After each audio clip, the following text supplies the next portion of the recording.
జయపాల్ రెడ్డి గారి గురించి కూడా ఒక మాట చెప్పాలి. నాకు వారికి పెద్దగా రాజకీయంగా అంత పెద్ద సత్సంబంధాలు ఏమి ఉండేది కాదు.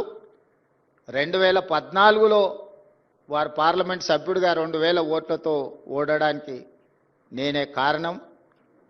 కానీ ఏ రోజు కూడా వారు నన్ను ఎప్పుడు ద్వేషించలే. 2019లో వారిని పార్లమెంట్ సభ్యుడిగా నిలబడమని నేనే స్వయంగా వెళ్ళి వారితో కూర్చున్నా.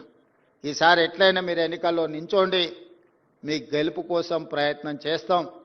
2014లో జరిగిన తప్పిదాన్ని 19లో సరిదిద్దాలనుకుంటున్నాం. మీరు పార్లమెంట్ సభ్యుడిగా పోటీ చేయండి.